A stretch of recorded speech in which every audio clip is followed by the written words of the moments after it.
The Dershow.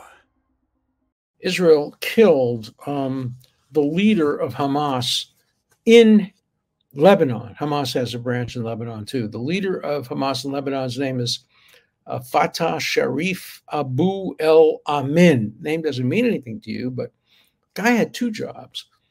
He was the head of Hamas. He was also one of the heads of the United Nations Refugee Agency, UNRWA. Can you imagine that? And it's not a conflict of interest, of course, because UNRWA is a wholly owned subsidiary of Hamas. At least 9 staff members, according to UNRWA itself. Israel claims the number is much higher, but according to UNRWA itself, 9 staff members of the United Nations Refugee Organization were at October 7th beheading and burning and raping and killing people.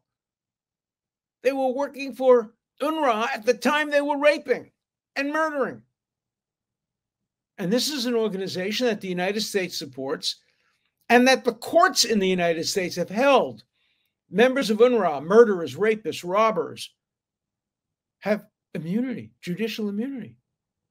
Judicial immunity. They can't be prosecuted in the United States. They can't be sued in the United States. When victims of October 7th tried to sue members of UNRWA who may have participated in the actual rapes and murders, the United States court said, no, we can't do that. They have United Nations immunity. Talk about people who say things are above the law. This is the Biden administration, not the Trump administration, that's giving them immunity. That's arguing. The Justice Department is arguing for their immunity. It's not just that the courts are giving it. It's that the Justice Department is telling the courts that the State Department demands that these thugs, these murderers, these rapists, these robbers have to get immunity. They can't be prosecuted. They can't be sued.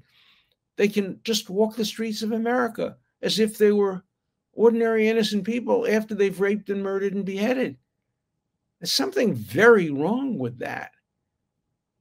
And every American ought to be appalled at that.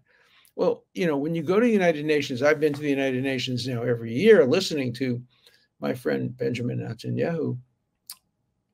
You really have to hold your nose. The stench is so great. I live about 10 blocks away from the United Nations, and I'm talking figuratively now, not literally.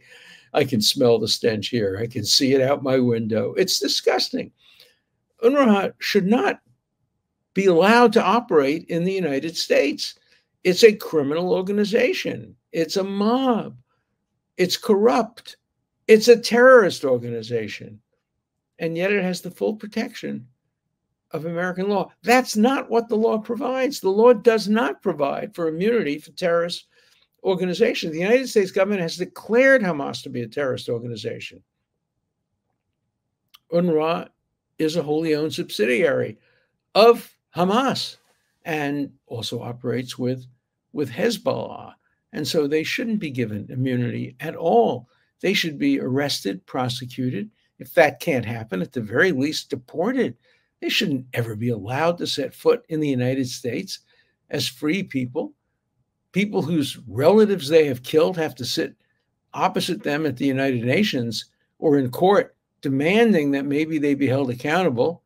And the courts, at the behest of the Justice Department, the courts are saying, I don't know, they're just like President of the United States.